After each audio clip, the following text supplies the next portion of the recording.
Come one, come all to the pay-per-view event of the evening. I, your host, Charles Waite, will take you on a journey of good-hearted fun and love as I make fun of all my friends.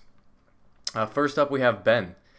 Despite growing up in a heavily conservative area, Ben is the only man to have managed being the token Christian in his friend group. Ben is also the only person capable of crossing their eyes and peering into the fourth dimension.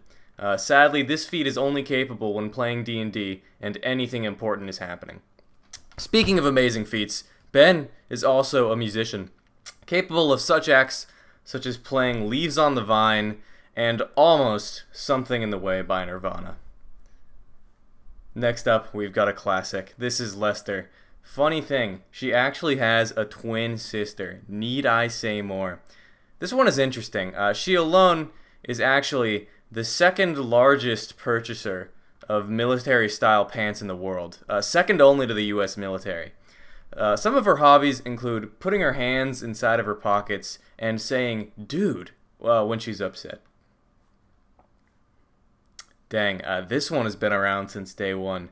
Interestingly, even though we've known him forever, we know next to nothing about his actual life.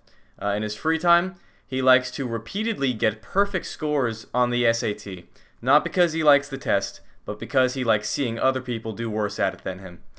He's a follower of the time-honored tradition of keeping your sibling a secret for years. When he's not at work or play, he spends time with his beloved son. Angel, a man whose entire education is hinging on him beating nerds at a board game. Speaking of education, did you know he goes to Texas Tech? In fact, he loves Texas Tech so much, he worships it. Wow, wonder what's going on in that mind. Well, desperate times do call for desperate measures. Shh! Do you hear that? Do you hear that? Neither do I. Sorry, Anju. We all just want to be able to hear you. Anju is very strict on herself. So strict, in fact, she limits the amounts of words she can say. Even with this, they are all still somehow funny. Interesting thing, she liked Undertale too, but only me and Natalie get shit for liking it. Curious. Kaylee, what a lass. Known for playing Overwatch. Yikes. Well, she plays other games too.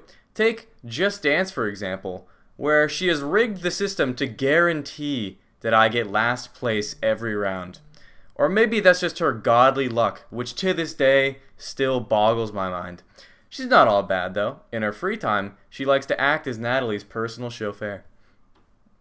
Hey, if it isn't everyone's favorite, if there's one constant about my buddy, it's that he's currently going through it. Poor kid. When he's not getting screwed over by life, he's getting screwed over by his own immune system. He's one of the 3 remaining Pokemon fans. Amazing. Hang in there, bud. We're rooting for you.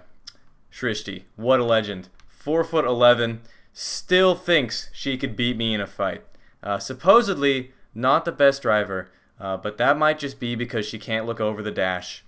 Well, she is good at least one thing: calling restaurants to make reservations. Christian, the only man with a plaque from the president certifying him as a federal Clash Royale gamer. When he's not on his phone after losing in a board game, he likes to spend his time accusing other people of being racist. Or just skip the middleman and be racist himself. Second to last, we have Natalie, symbolic of her uncanny ability to be late. She's an avid reader, especially when it comes to reading about human-like animals. She still thinks she's not a furry, though. She was also rated 2022's riskiest aux pass of the year. Neat. Last and arguably not least, we have Dawson. His favorite activity is being unfairly accused of being racist by Christian. Well, that and he likes listening to rap. As long as the rapper is white. Nah, I'm just kidding. Dawson could never be racist. That would go against the Trader Joe's code of ethics. Thank you.